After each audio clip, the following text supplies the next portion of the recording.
You're listening to From a Certain Point Askew, the only Star Wars podcast to get an explosive cheer whenever we visit Alderaan. I'm Jason the Angry Ginger Jedi Guy, broadcasting live from inside my very own Wookiee Poo studios. I'm not alone on the Skype lines, but it feels like he's in the room with me, is Matt, a.k.a. Darth Mathias, and please greet us with a voice. Ooh. I wasn't ready for that. I don't have a voice this week. I actually thought about that earlier today. I thought, are there any voices that came from this week's episode that I could do? And I didn't really have any. But I have to tell you, probably, including just while I was waiting for you to get on, probably like 9 times I've watched that goddamn Instagram clip you sent me of Obi-Wan telling Luke about Ahsoka. Oh my God. I pissed my pants laughing at that one. Oh. I guess we should share it out, but it is definitely not safe for work. Right. Yeah, maybe should we just put it on the socials, or should we put it tag it on the end of the episode? I'll find a place for it. Okay. He's basically talking about how she was jailbait and how he and Anakin used to double team her after missions and stuff. It's so awful. Anyway. If you would like to find our show from a certain point askew.com, we're on Twitter and Threads and Blue Sky now at FACPA pod. Somebody sent me an invite thing, so I was like, well, join Blue Sky too. Why not? Nobody's really there, but yeah. I'm on there. We're on there. And you can email the show, facpapod@gmail.com. What's on the show? On the show today, we've got a question of the week, Lothcat spinoff series, Ahsoka, episode 3, Time to Fly, and the Maul Bag. We got 4 emails. Every one of you who wrote in this week I'm a huge fan of you. Thank you.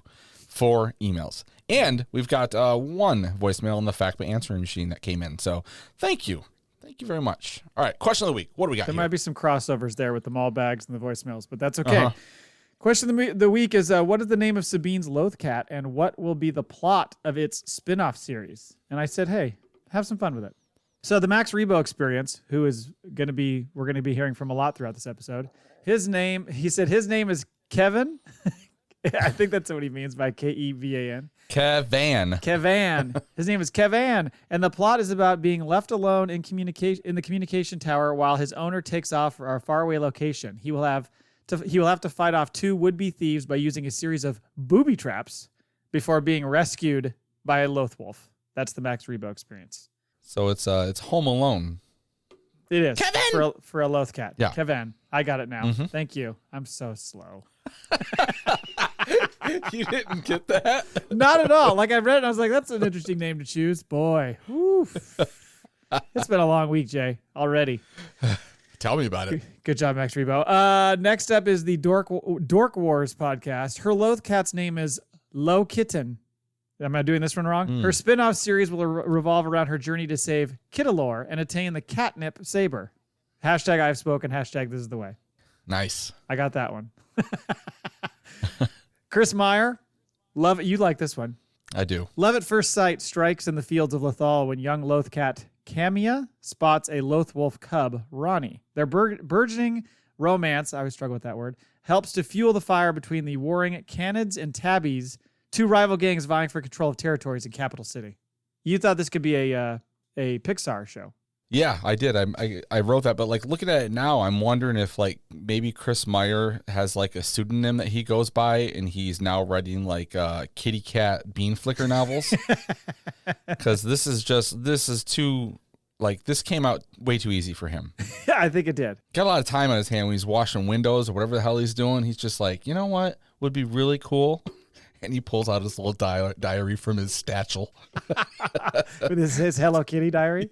Yes. Max Rebo experience is back. He says his name is Socks, and he will be assigned as an emotional support animal to Carson Teva and will be led by at Bitter Asian Dude, that's the actual actor who plays him, in the Adelphi Rangers of the New Republic. I don't know if he got any play from Bitter Asian Dude, on the Twitter, but I hope he did. Remind me, I recognize the Carson Teva, but I can't put a face on it right now. Teva or Tiva. He's the guy who's the main Rangers of the New Republic kind of guy who was in Mando season 3. Oh, he's the with the beard and he shows. Yeah, he's been around. He was with Trapper Wolf and okay. Yeah, Carson. Yes. We've seen him a lot. We'll see him again. Sure. Oh yeah. And finally, Brian Auer, Feldgar, and it's about Feldgar's quest for all the Loth pasta. Who's Feldgar? Is that a comic strip character? I don't know.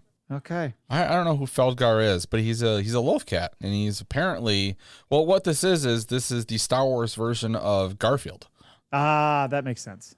Yeah. He's after the Loth pasta. He hates Mondays and wants to be fed.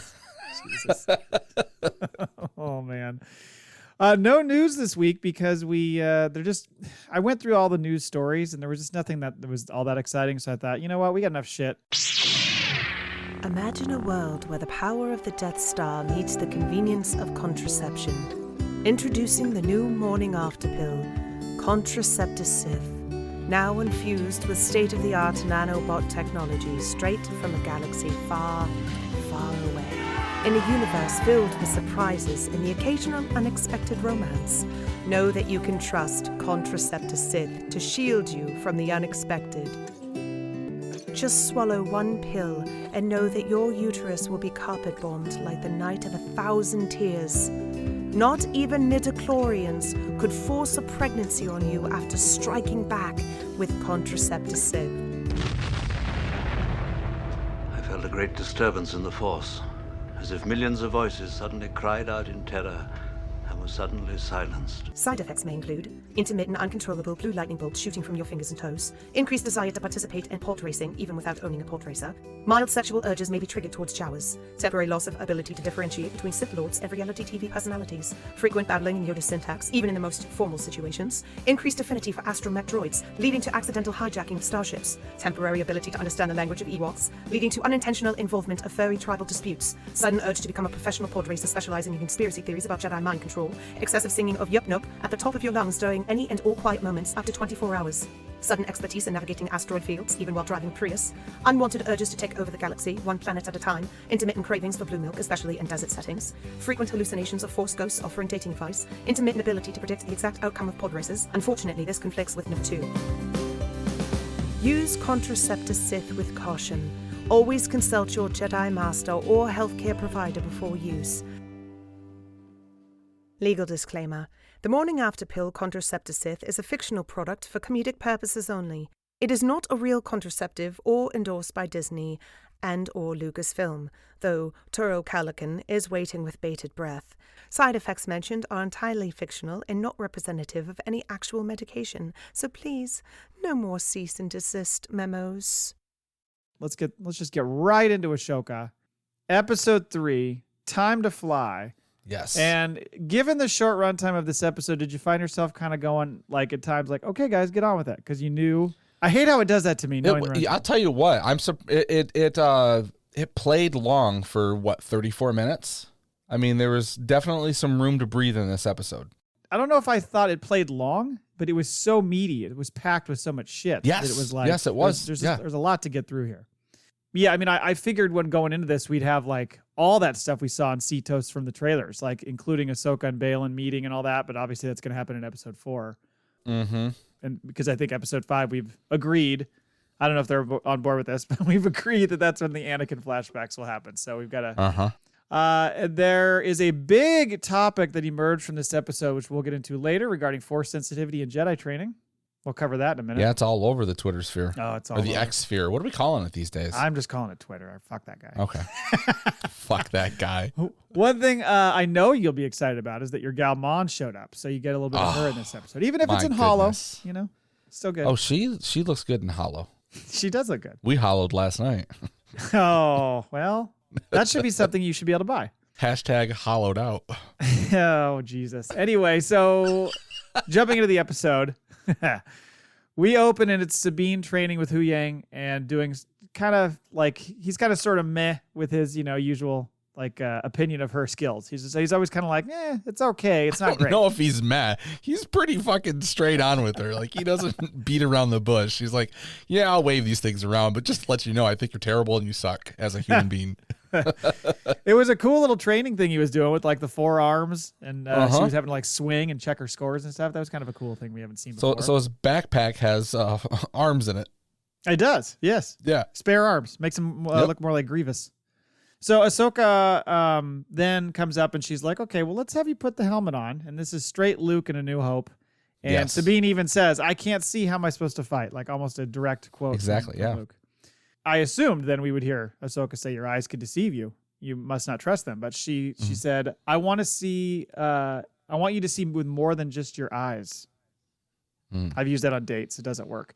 Then it turns out that, it kind of turns into kind of a Kanan Sabine retro thing, like a little bit of a Star Wars Rebel scene, because the way she's teaching Sabine is very much like the way Kanan was teaching her with the Darksaber back in Rebels. What was that, season 3? He was teaching her like the certain fighting moves. Like, wasn't he like yelling out this, and it was sort of like Miyagi and the Karate Kid, and really like pushing her buttons and fucking with her. The whole time. She got real pissed off, and in the same situation when they're doing this, Ahsoka's kind of pissing her off because she's getting frustrated with the fact that she can't find her and she keeps moving around on her. And she says, anger and frustration are quick to give you power, but they also unbalance you. Yep. Which is very similar to stuff that Kanan says to her. I kind of went back and watched a little bit of that animation piece. And there's a bit of that in there. Like, she gets mad and kind of, although she gets so mad that she knocks him over at one point, Kanan. And he's like, ooh.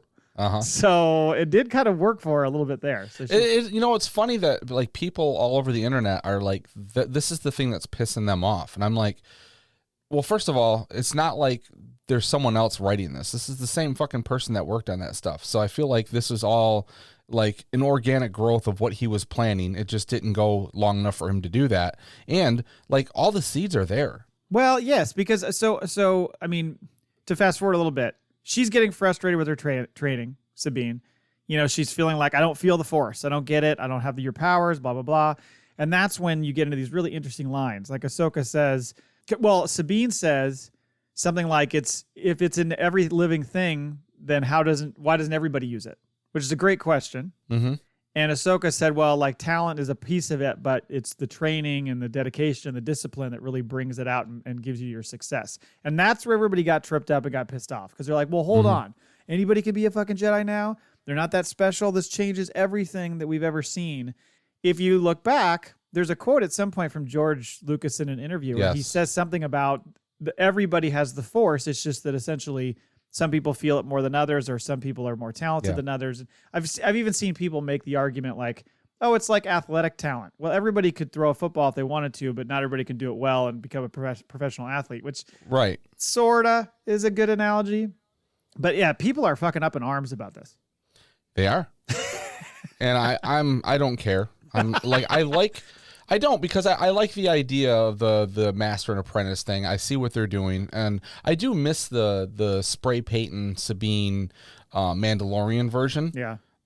But I mean, it's not erased, and I think that this will go back into that later. Like, I mean, we're 3 episodes in, and this is going to be a big story. We've got years to go here, people. True, and she at one point, Ahsoka says, start small, when she's talking about using the Force.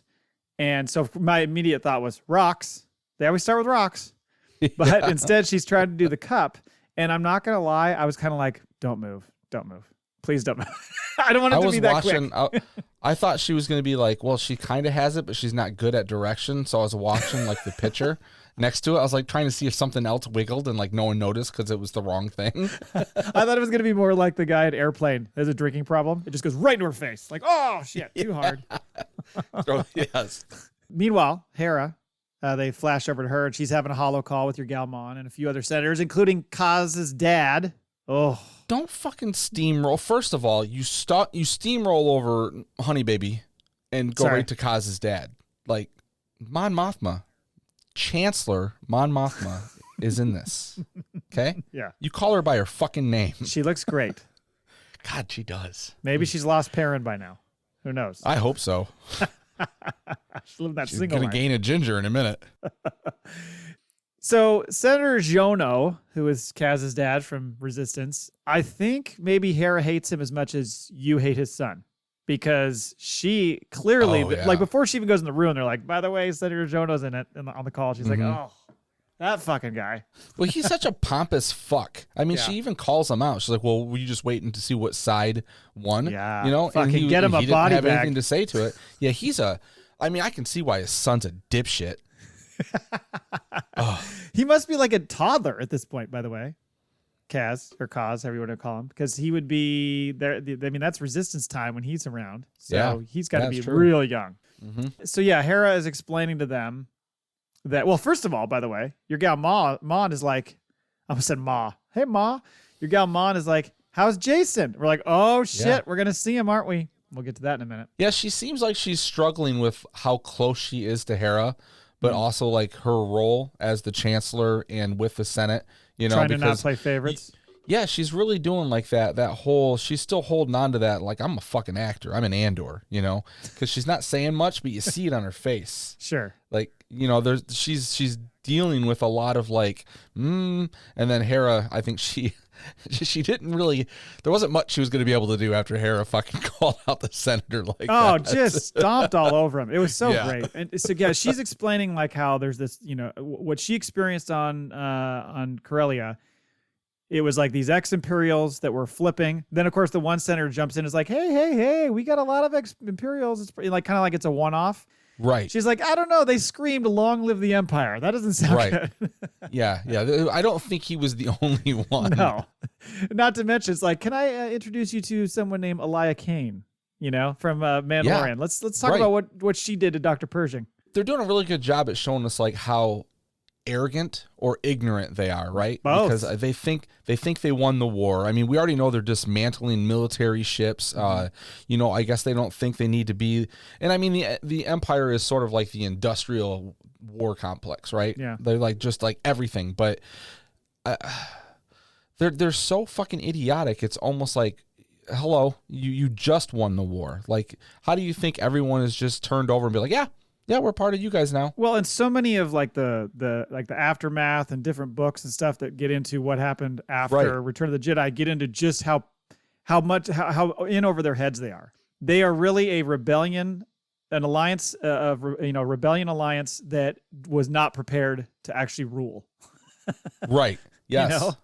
Mm-hmm. They have a lot of struggles, but when you don't rule with an iron fist, it's a little more complicated, and that's what they're trying to do. Like, they're not trying to dominate the entire galaxy as the Empire did.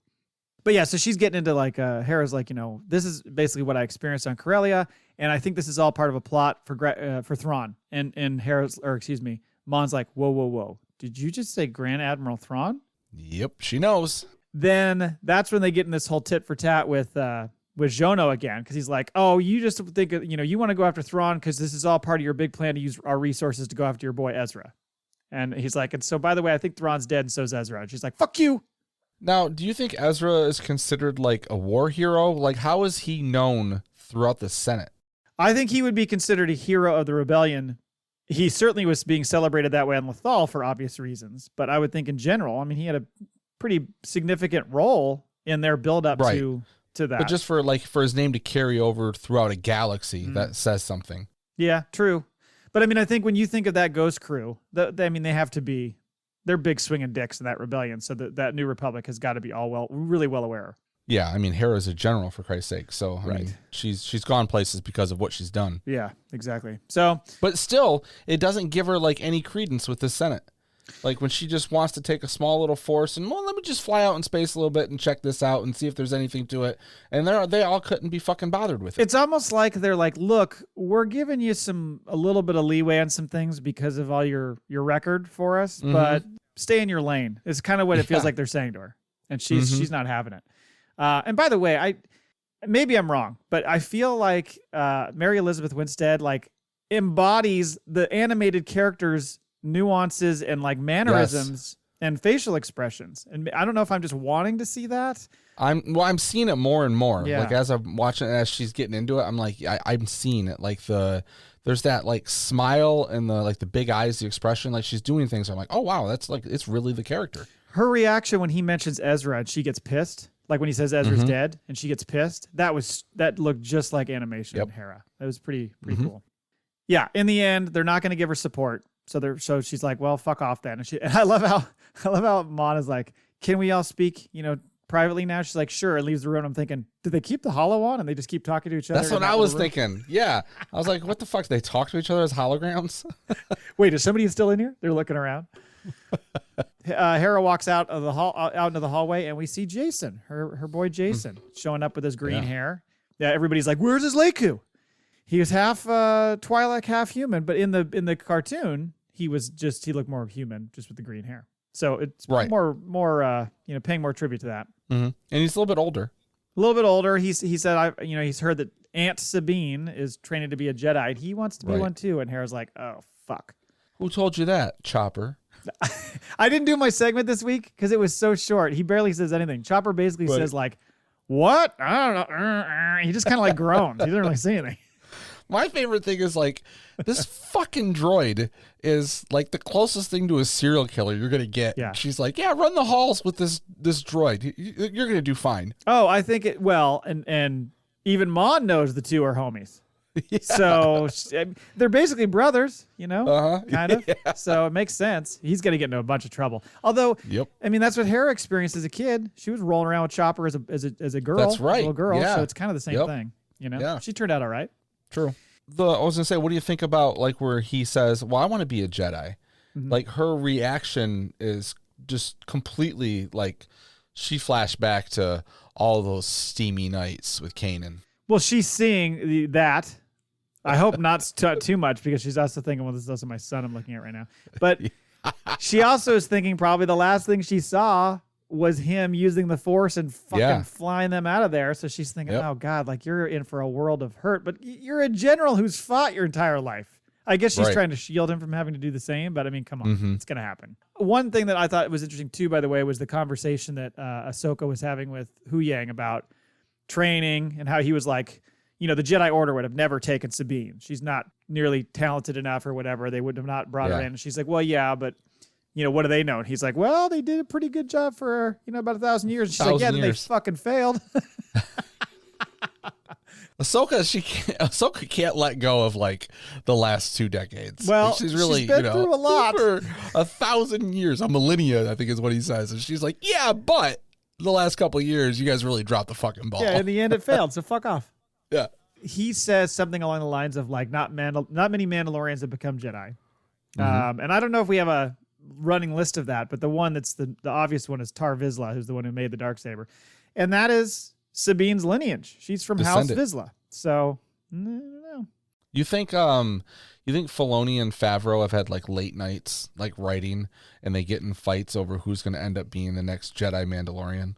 Well, actually, Filoni created both characters, didn't he? He did. Yeah. And I've seen people get into this argument about why does Sabine have to be a Jedi? Why does she need to be trained as a Jedi? Isn't it enough that she's like a badass Mandalorian?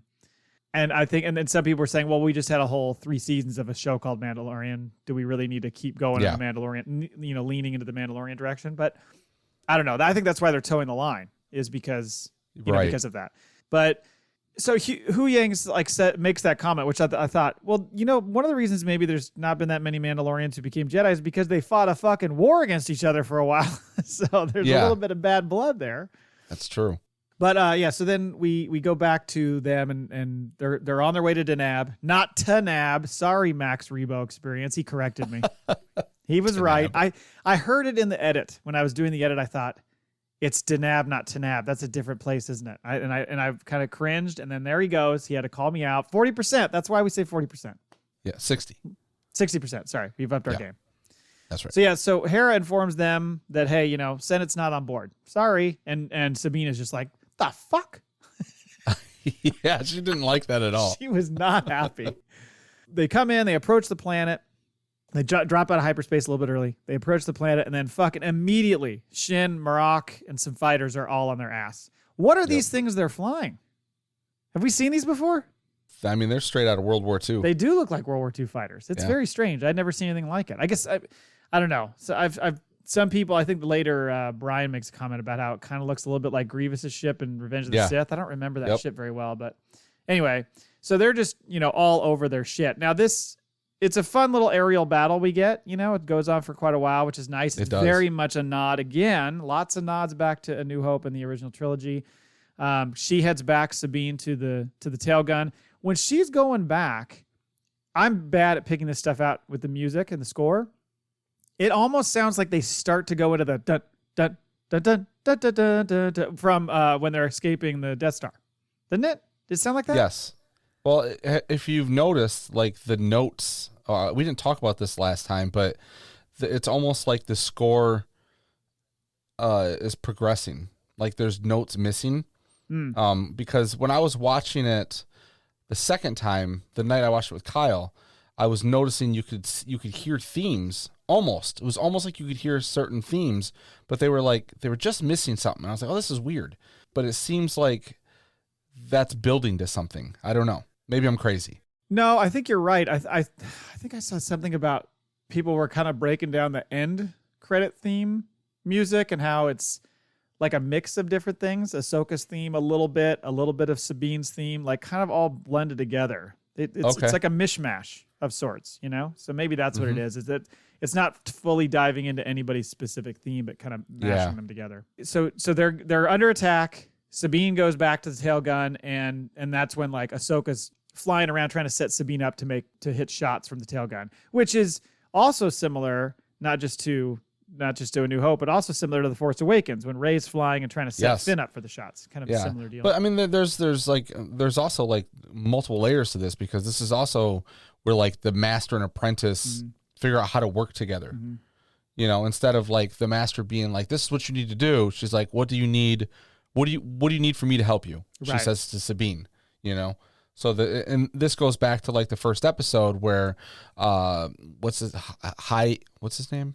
Hu Yang, yeah, where he kind of says, well, that's what Jedis had Padawans for, is for them to have help and someone to have their back. And this kind of plays out here. It does. Yeah. And I did like, too, how Sabine's like, you got rid of all my presets.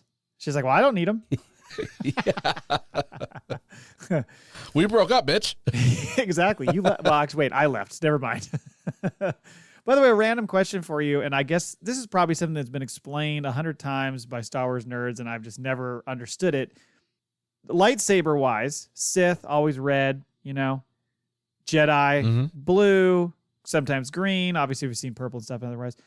When it comes to the good guys versus the bad guys, as far as the Empire versus the Rebellion, when it comes to lasers that they're shooting out of ships. Yeah, why do they have green? Always green for the bad guys, always red for the good guys. Why is that reversed like that? Yeah, I don't know. I always thought that was weird. Yep. Thought about it before, but it came to a head again when I was watching that. I was like, I never understand why they did it that way. So they get a visual confirmation as they're under attack of the Eye of Sion. That's the hyperspace ring. Yep. And that we saw in the last episode. And Hu Yang is like, I got to run a scan on it, and it's taken a long time. and meanwhile, after Sabine blows away like 3 or so of those ships, they kind of go toward the Eye of Sion, and that's when you get this funny exchange, which is this banter that goes back and forth between Shin and Elsbeth, where she's like, "Oh, you didn't destroy him," and then later on, Shin's like, "Hey, good job, you almost got him." Like she calls her out. Yeah. So there's a little fucking knocking heads there a little bit between those two. I do like the fact though that as the cannons are firing up from the Eye of Sion and shooting at Ahsoka's ship, Hu Yang goes, I haven't quite finished my scan, so if you can get a little closer. Yes. He's pretty funny. He actually at one point says this is intolerable. Is that not a C-3PO line? Oh God, I don't know. I think so. Sounds like Sounds like it could be. Right as the scan is complete, he gets the ship gets hit and he just fucking fries and like falls over. So then Sabine's having to try to get the ship running, and then and that's when Ahsoka's like, "Hold on, I'm going to go outside and essentially buy you some time and fend him off." Oh my God, let's talk about this spacesuit. This is custom made. This was not ordered off Amazon. Yeah. It's got the Leicu fucking covers and everything. It was an amazing suit. But they tie down at the bottom. They connect to like a hose. Yeah. And I'm like, do they need oxygen? Like, what's going on here? Because you've seen it in Rebels before where they just kind of have this little helmet they put on. Yeah, it's like a glass But this was like dome. A full like, U.S. space program suit. Yep. It was impressive. Yeah, this is she needed one she could throw some sabers around. So she needed a tighter fit. She did. And she got fitted somewhere. Like, so this is definitely a custom made suit for her. Yep. By the way, throughout during the whole time that she's out in space and, trying to fend them off or do whatever, are you sitting there the whole time going, they're going to do Space Angel. They're going to do it. They're going to do the Leia thing. No, I didn't. And I thought it was really funny that they actually went the opposite way. Like when she kind of lost her footing on the ship and started floating away. She was, can you get me? It was kind of silly. But it's kind of funny. And she must have had something with her feet. Because the second like she would gravity touch, boots or something. yeah, I think she had some gravity boots there. So anyway, and while she's fending him off, she does this little Rey move that like we saw in whatever that was, Rise of Skywalker, maybe? Rise of Skywalker, yep. Yeah, where she does the jump, like flip, and then slicer. Yep. So magically, the two that are still around are the two main bad guy characters. Of course. Then she gets back in the ship, and then that's when they kind of like they finally get the ship running. Sabine gets the ship running again, and they kind of get out of there, and that's when they get hit pretty hard one more time, and Elsbeth's like, destroyed? Like, not exactly. They're off our scanners, and that's when you get the little Shin comment. Oh, we got it from here. Mm-hmm. We can talk more, by the way, about the Marrok rumors later, because we have something in the Maul Bag about who Marrok is, and you've sent some stuff over DM, so let's get into that in a minute. So then they decide, okay, we're just going to go down to the planet. So on the way down, what do they see? Purgles. Bunch of fucking Purgles. Yeah. They look great. They did. They kind of use those to lose Shin and Marrok and land on Cetos, and that's when Hu Yang, once they fire back up, goes like, here's the diagnostic. Here's the hyperspace ring. It's not fully operational yet. They're still installing the last hyperdrive. Right. But theoretically, it could jump to another galaxy, which is a huge thing for Star Wars to like have that ability, because we've been confined to this one galaxy for a long time. So how do you think they're going to use this ring? That's a good question. So based on what we've seen before with the hyperspace ring, it was used to take another ship there that didn't have a hyperdrive. Mm-hmm. So my thought was, are we going to see her take the ring, fuck off to Peridia or wherever she's going, and then bring him back with his ship, like Thrawn's ship? Is he? Yeah, that's what I was kind of thinking, because it looks like she's definitely has a bridge, right? Yeah. She's controlling things. She's got the view window, all this shit. So yeah, I'm wondering that, or I was even thinking like maybe, to conserve power, they just like, it basically becomes like a necklace to a Purgle when they fucking start to go jump through the. They just capture one and they ride the Purgle. Exactly. Yeah, that's a good idea. It's like lassoing a horse. You just got to hold on for dear life. Yep. No, I think the sheer power that they're getting by getting all these hyperdrives is what's necessary for them to go. And obviously, this is a jumping off point and a path to Peridia that the Purgles have do on the regular. Right. And so they know this is where you need to go. And like they've kind of learned from them, I think, how to get there. Anyway, so then I think that's it, right? They just land, and Shin and Marrok are like, they're in the forest somewhere. And then we just see that shot of Baylan, who's like, they're out there. He calls them the Jedi are out there. Go hunt them down. And that's the end of the episode. He definitely feels their presence. He does, at least hers, Ahsoka. Again, we don't know how strong or how much of the Force Sabine is using at this point. Mm-hmm. So we've seen almost everything. Well, not almost everything. There's still some things from the trailers we haven't seen that we're going to see next episode. And this is where that episode stopping so short made me think, oh, I thought we were going to get these other things. We didn't. So there's clearly going to show them in the next episode. And that's going to kind of be the end of the first half of the season. Yeah. And we move into other shit. It's going to be them getting. So we don't see Sabine and Ahsoka fighting like those henchmen that are sent after. We don't see her Ahsoka meeting with Baylan and him saying, Anakin spoke highly of you. Like all that stuff's got to be next episode. Yes. You would assume that Shin Sabine rematch in the forest is next episode. I think it's all yes. Yeah. And that's where maybe Shin is realizing, hey, like I don't sense the Force in you at all. Like you don't have enough power. She says something about you have no power. Yeah, I think so. Yeah.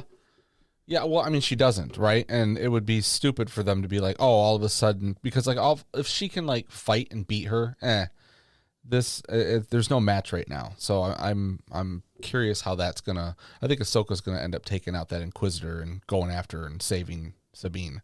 You think so? But I think the Inquisitor's mask is coming off. You think so? Yeah. Okay. We're not gonna talk about it yet. No. I'm assuming Hera comes in at some point to like help them. We've yet to get the line "once a rebel, always a rebel." I'm guessing she said "fuck you" to Xiono and the senators, like kind of under the just went on and around. Do you think she grabs Zeb? Do you think Zeb's with her when she goes to help? Like them? she makes a pit stop. Yeah. Come on, I gotta go save these. Maybe that's I'm wondering how if he shows in. up now.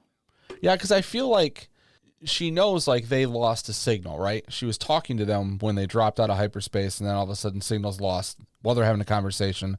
So if she can't get a hold of him again, that's Hera. She's going to go after him, right? I Go think figure so. this out. And that's probably a smart move for her to grab Zeb, or maybe it'll start up and Zeb is already there, and she like, Zeb, you need to watch Jason. I need to go. Well, I was gonna say there's no way she's taking Jason. I don't think. I think she's leaving Jason behind. Zeb's like, oh, why? I'm not the fucking babysitter. Karabash. So then we talked about like, what's the Thrawn angle? Are we just gonna see Elsbeth make the jump? Is she gonna like come back and we're gonna see him right at the end of episode 4? Like she's brought him back. Is that moment where all of a sudden the ship leaves and then it returns and you see it with that the ring with the ship inside of it and Thrawn's walking out on the bridge? I don't know. Do you think we're gonna see? Yeah, I don't know. I don't know if they're all gonna go. I don't know. Would she leave them down there? Like the hyperdrive's not in yet, right? So is that still in the process? I see what you're saying, because like they need to get to that point where Thrawn is introduced, and I think the way it ends is that's how they could, because they're alluding to Anakin, they're alluding to a lot of things. I think the 5th episode really can be like a backstory for a lot of things. It can.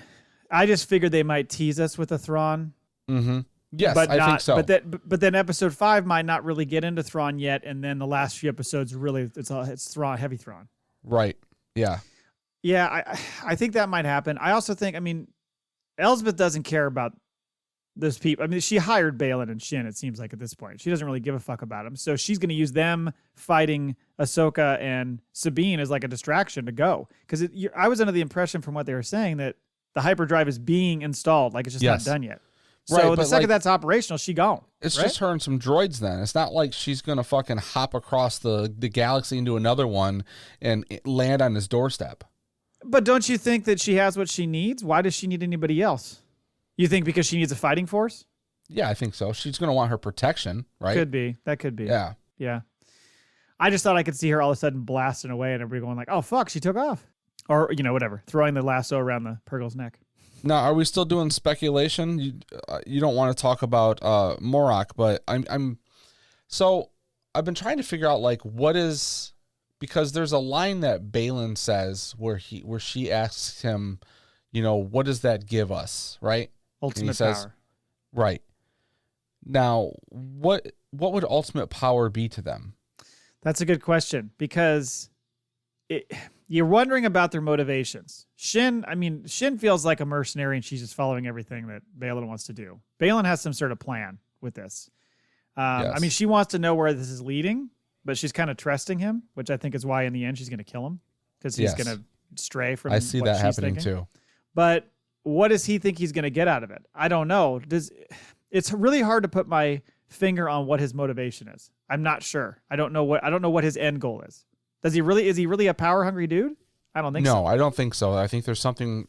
Does he know that that's what she needs to motivate her? Well, I think as much as Elsbeth is using him, I think he's using her as well to get Shin, to Thrawn. No. Oh, you think he's using Elsbeth back? Well, I was thinking, is he using Shin by saying, hey, I know this gal is a power hungry Padawan. I just need to tell her that's what we're going to get in the end, but that's not his end goal. No, I think He's that keeping her line motivated. means something. I think ultimate power is, I think it's the world between worlds. Oh, you think that's what it is? Okay. Now, okay, so let's flash we only watched this once, but I'm having like the last season of Rebels when Ezra is being tempted to the dark side, and him and Darth Maul open up the holocron thing, right? They have the two of them it takes. But there's a part where he keeps having visions of being back with his parents, and all he has to do is open this door for Palpatine. That's in the world between worlds, right? Right, but aren't they on Thrawn's ship? Oh, you're right. I'm screwing it up.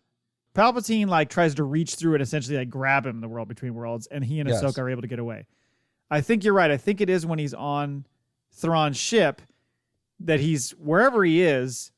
There's a gateway door or Palp something, shows up right? as a senator, it's the normal Palps, and he's Yes. being all polite and kind, like he was wooing Anakin, the same kind of vibe. Yes.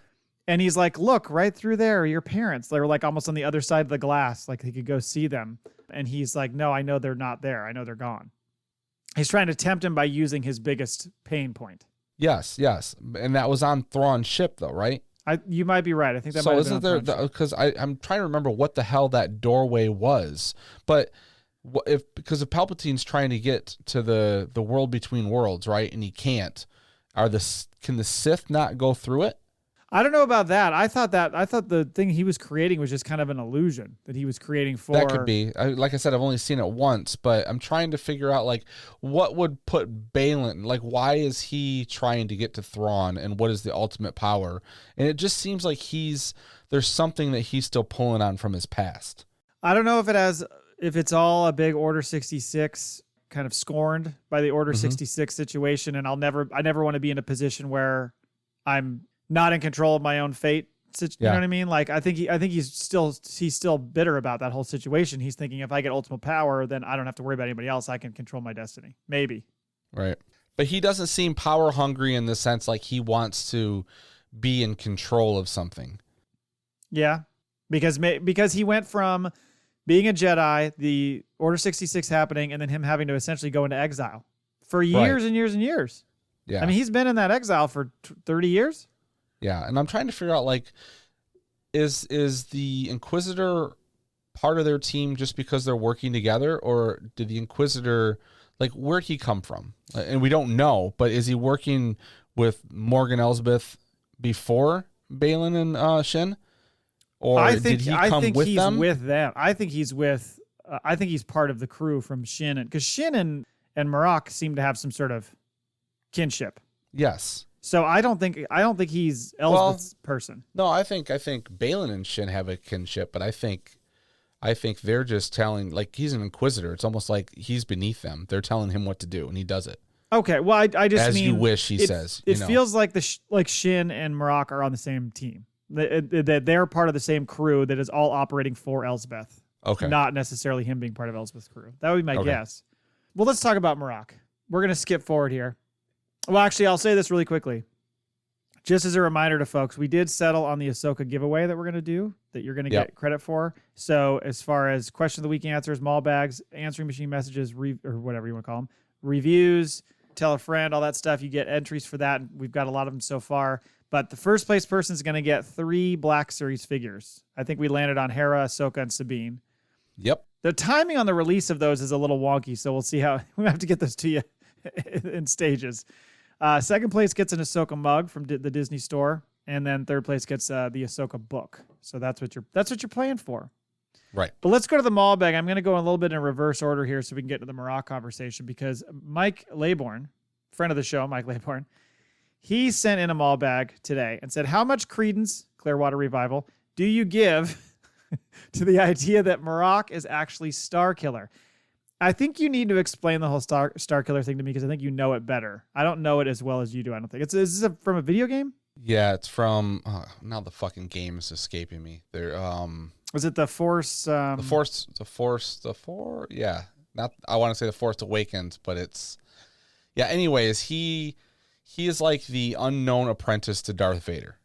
Okay. Now, what makes it brilliant, like thematically, would be if it is Starkiller, or a version or something. I don't think that it's going to be the same story from the video game, but let's just say Vader, and like this whole flashback thing goes back, and we could learn that, right? If we see Anakin, we could see a version of something we didn't know before. But what would be cool thematically is Ahsoka was Anakin's apprentice, and Starkiller is Darth Vader's apprentice, and these two are fighting, right?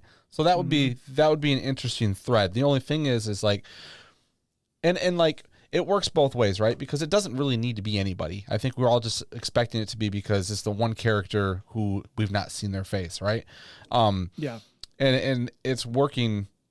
It almost will be a letdown, I think, if it's not anybody at all.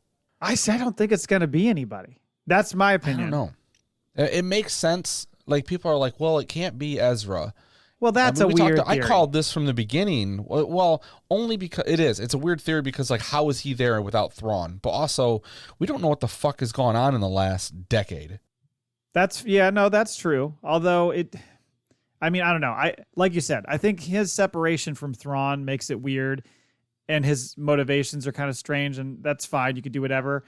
But at the same time, I don't know, his standing almost seems like he's underneath them, and I wouldn't think that would necessarily be the case for him. But also, like when they were flying and looking around at the Purgle and stuff, he was looking around like, well, you couldn't really see the look on his face because he's got a mask on. But he was kind of looking around like, the fuck are these things? They look like true. confused. Yeah. I don't know. But also you can get into the whole Sam Witwer thing. There was that whole theory that he voiced him in the game. Is that correct? Yes, he did. Well, it fucking looked like him. I don't know if he did the motion capture for him, but yeah, he was the voice. And that voice of Marrok today sounded like him. In the credits, it says Paul Darnell is the voice. No, he's the actor playing him. He's the stunt. Oh, it just says featured as, so it's not he's the actor, not the voice. Right. All right. Yeah.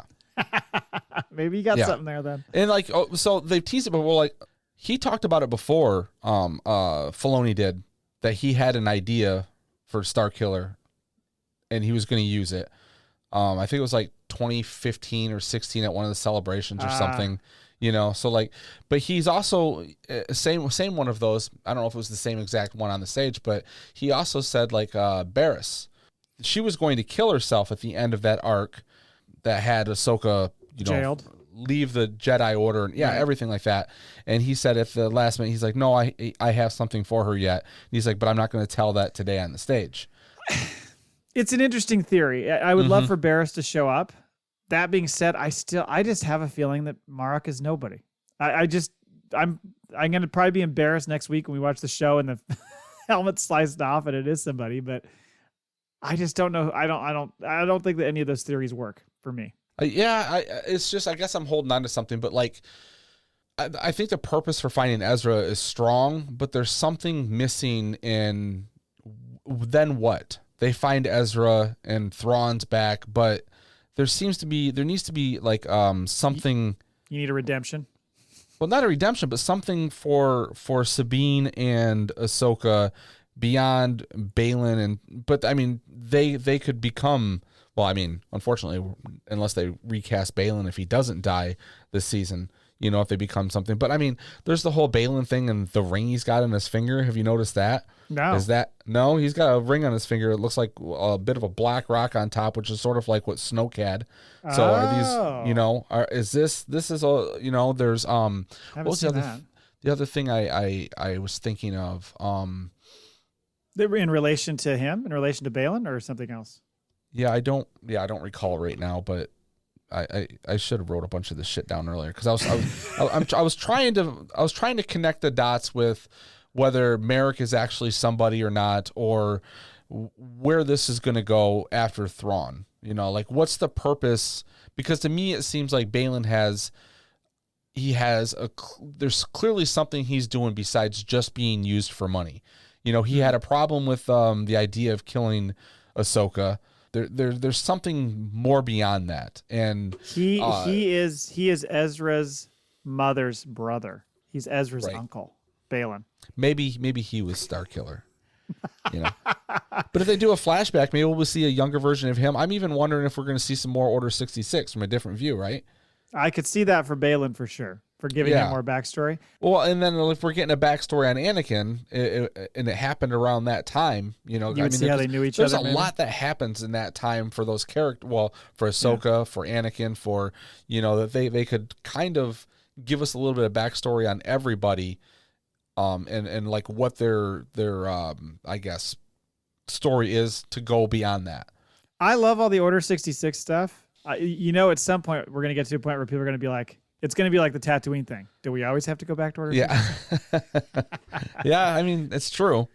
I still don't think we're going to see Ezra this season. Well, that's the line that Ezra says to her, and not the "you're my sister," but he says something about sometimes a Jedi has to do something. It's almost like has to do what has to be done, like, or whatever. And that line comes across to me as like he's telling her he's doing something for the greater good. Yeah, a bit of a martyr. I think the other thing is, and I don't know how much they're going to tie back to this, but in Rebels, he kept telling her, "Remember, I need you to do this thing for me," or whatever. Yes. And she kept saying in the animation, "What is it? What's he talking about?" So I don't know if that ties into it as well. Well, and I'm still stumped by the fact that this recording of Ezra, he's older. Well, no, I think it's meant to be he recorded this message before he left. You think that's the kid version of Ezra? Yes. Didn't he have longer hair? Or No, he did had shave short his hair the head. last couple seasons. He did shave his head. Yeah. I think Okay, that's I meant to be guess- like he recorded that as like a peace out. I'm leaving this message with you. Maybe right after the one that he sent that they all watched. He had another one that he was like, oh, by the way, this is just for Sabine's eyes. Yeah. Oh, man. Well, we will find out. There's a lot left to be discovered. Mhm. And I don't think we're going to get a ton of answers in episode 4, although, like you said, we might find out who Marrok is because maybe Marrok goes down. I'm not sure. Or at least gets exposed. Another email, Brian Hour. This one he actually sent last week right after we recorded, so we did get it in. Sitting naked in my beanbag chair eating Fritos. Okay. was going to Can we turn down the sex a little bit? was going to send a recorded video, but decided to save Matt's vision. No, actually, I apologize for being late as I'm traveling in upstate New York for work. This is by far the best Disney live adaptation of season 5 He's of Rebels. traveling for New York. He's traveling for New York while sitting naked in a beanbag? He's in his hotel room, probably. Or you're saying is he in his car traveling? Yeah. Yeah. I think he's Like in upstate New York right now. He ripped the sitting in car a seat beanbag out chair. and just threw a beanbag in there and grabbed a fucking bag of Fritos. He's let's hit the road. He's got that huge truck. He can carry a lot of shit. I love that he said this is by far the best Disney live adaptation of season 5 of Rebels. All the others are not as good. We get Spectres, Fulcrums, Purgles, E-Wings, and the Phantom. Best of all, we got my favorite murder bot. So far, no complaints. Yeah, That was his all right. comment after the first 2 episodes. Now, this is a long one. Email number 2, in the wrong order, from Hyperspace Heroes Podcast. You ready for this? Hello there. Here's our response to your question of the week in regard to naming Sabine's Lothcat and what spin-off series would it be in. Presenting the new Disney Kids show, Star Wars Furball Squad. Furball Squad is an elite unit operating behind the stories of our favorite Star Wars characters, never in the limelight, but getting the job done for the New Republic. So he says, see attachment for list of main characters. This is long. You ready? I think I need to give them bonus entries for this because they put work into this. Okay. I'm going to list off 7 characters for you. Holy shit. Yes. Polly, name unpronounceable and galactic basic. A Purgle that strayed too close to the Battle of Endor, was seriously injured in the crossfire, and crash landed on the moon of Endor, nursed to health by Shishi and Babu Prick. She is now part machine, which includes a small livable habitat for the rest of Furball Squad. Polly also acts as the space transport for the team. So Polly is like it's like the Goodyear blimp of Purgles? Yes. Yeah, the little basket underneath. Yeah. Squad designation Furball 1, call sign Slipstream. Next is Shishi, an Ewok from the moon of Endor. She is a trained botanist, environmental activist, and a sniper with the Ewok Bolo. While studying for her botany degree, she interned with the Witches of Dathomir for 2 semesters and learned their use of the Force. Shishi found Polly when she crash landed on the moon, and with the help of Babu Prick, helped Polly recover. Furball 2, call sign Spooky. Have we seen a Jedi Ewok? I don't know that we have seen a Jedi Ewok. Is that a thing? Interesting. I mean, it's I in feel all like of us, they're- Jay. Might as fucking well. I feel like they're too dumb, though. Oh, that's rude. They're very clever. They're too primitive. They're very clever. In fact, their minds are probably clear enough that they can accept the Force. They're very much in touch with nature and all those things. You would think there would be more Ewok Jedi. Okay. Babu Prick and Anzelin and the father of Babu Freak. Okay. Like he said, like Mandalorians, the surname is first for males. Babu is a highly skilled mechanic and engineer. He can fabricate any mechanical part and is the technical backbone of the squad. Babu was on a sabbatical on the moon of Endor, studying the use of nature and machinery by the Ewoks when he came across Shishi tending to Polly. Pure happenstance. Furball 3, call sign, hey! And it says, because he says it a lot. I mean, a lot. Next is Buggles, a Vorpak from the Colossus. Buggles, you remember Buggles? Nope. Buggles was Tora's pet in Resistance. That little like hoppy cat thing. They were like, Oh, bonk, okay. bonk, bonk, bonk, Yes. bonk. That's Yep. Buggles. Buggles Okay. is on the crew. All right. Buggles is an expert pilot. Oh, God. What? And can hotwire any ship or mode of transport. Buggles is always willing to take risks and was on a joyride when he entered the Endor system and witnessed Shishi and Babu Prick trying to get Polly to fly again. He quickly became a co-pilot and navigator for Polly and can pilot with expert skill in the most stressful and dangerous situations. Furball 4, call sign Wheels. 3 more. Well, hold on. First of all, I have to say that this is the best thing to come out of Resistance. So I'm here for it. All along, it was that. They just focused on the wrong character. I did like that character on Resistance. Bridger, a Lothcat that was left to fend for himself by Sabine Wren when she decided to go gallivanting off across the galaxy for her crush Ezra. Hey, nothing gets between a brother and a sister. That's right. Not even the bed sheets. Not even the parents. A perceptive and intuitive Lothcat, he picked up a lot of Sabine's skills and is the weapons and demolition expert for the squad. He's also stubborn and strong-willed, able to see any mission to completion, and has become the tactical leader during missions. This crew is amazing. The cat is the tactical leader during missions. Well, I'm just trying, like, the cat shows no signs of working demolition before. Like, it sat outside the door waiting to be fed, for Christ's sakes. Don't ruin the story. Okay. He has an unusual talent to sniff out traps and has lightning fast reflexes. Well, he is a cat. He may or may not be force sensitive. The writers are keeping that story plot hidden for now and will write in misdirection to keep the viewers guessing. Call sign Dynamite. Next up is Itchy, a womp rat. This is funny. Yeah. A womp rat hailing from Beggar's Canyon on Tatooine. Itchy snuck aboard a transport bound for Lothal to escape the T-16 massacre of 2 BBY.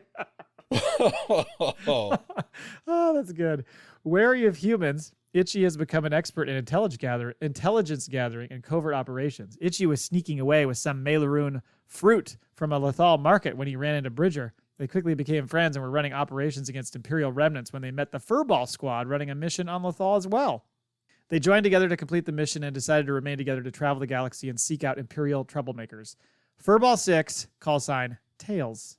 And finally, Paige, a fathier. Is that how you say it? It's those horse-like things from Last Jedi that they see in Canto Bites. A fathier born in the stables of Canto Bites. He says bites. I think that was on purpose. So how big is this fucking basket on the Purgle? Like, it needs to carry all these little things and then this giant horse-like creature. Oh, that's true. The horse creature is a little bit bigger. Well, that's going to take up most of the room. Everything else is small. Yeah, that's what I'm saying. It's all tiny little things. Rescued by Rose Tico after the fall of the First Order, with the help of Broom Boy, who Rose also rescued. Oh, a Broom Boy sighting. Paige was trained in the healing arts and being pushed to the side and just being there in the background to fill up screen space. Oh, it's so harsh. She is the team's medic and often ground transport, often racing in at the last minute to rescue the team from what looks like certain disaster or self-sacrifice. The team's medic. So this is basically, I mean, right down to the fucking blimp they fly in. This is the Star Wars version of Rescue Rangers. Yeah, it is the Rescue Rangers. Yeah, good call. She was grazing one day when the world between worlds opened and sucked her in. I don't think that's how it works. She wandered around and found the only opening, which put her just outside a Lothal market to see a Lothcat and Womp Rat battling it out with ex-Imperials. Call sign Thorn. Wow. Thank you for that work. Yeah. Impressive. Now, here's the thing is we're looking for people to write, short stories for our From a Certain Point of Skew book that's coming out. How are they not writing us a story? Yeah. Well, they just kind of did. I think they just need to now take, they've done backstory on the characters. Now they need to actually write a little story of an adventure. We need a pilot episode. All right. The call has been put out. Yep. Last email from Brian Hour. Again, while I'm happy about the story they told in episode 3, my only complaint is the shorter length. Understandable, given the space battle, though. Love the fighters. Reminded me of Grievous' ship from Revenge of the Sith, mixed with the Wing Commander's fighters. So happy to see Purgles being the key to bringing them home. Question is, are they docking a Star Destroyer or possibly a Mon Cal ship, since it would be Purgle-shaped? I think that is what it is. I don't know what kind of ship it's going to be, but that has to be why it's that massive ring. It's dragging something with it. It's not just a ring for the sake of being a ring. Thank you for all the emails. Now we're going to go to a voicemail. You ready? Oh, boy. Here we go. This is from Mike Laybourne. Ciao ragazzi. Matt, J.E. mio insurrezionalista preferito. Col. Hold on. I have to say, I listened to this a couple times and tried to figure it out. My Italian is very shitty. I think he's basically just saying hello to us, but I think he also says my favorite insurrectionist, Cole. He goes on. Il terzo episodio di Ahsoka è stato molto divertente. Non vedo l'ora che arrivi il quarto episodio e spero di vedere Shin distruggere la merda di qualcuno. So, Jesus, we need C-3PO to fucking give us what to translate this. So he says molto divertente, which is very fun. So I think he's saying that Ahsoka's very fun. Okay. And then I think he says something about wanting to see Chopper murder somebody. Let me know if I got that right, Mike. It was the best I could do trying to figure out what the hell you said. So he didn't send like a translation, or this is what I was saying, or he didn't say it in English afterwards? Nope. He just sent it. He just sent it as the Italian. Mike Laybourne, you fucking smartass. Maybe after my clip last week, he thought, oh, well, you'll be able to decipher this, right, Matt? Not really. That's not so what much. he's doing. But Okay. anyway, grazie, Mike. A pizza. That's it. That's the whole show. And don't forget that this episode was sponsored by Contracepti-Sith. Oh, so good. Thanks for listening. And until next time, if you don't have a rubber, swallow the pill. Laugh it up, fuzzballs. We have spoken.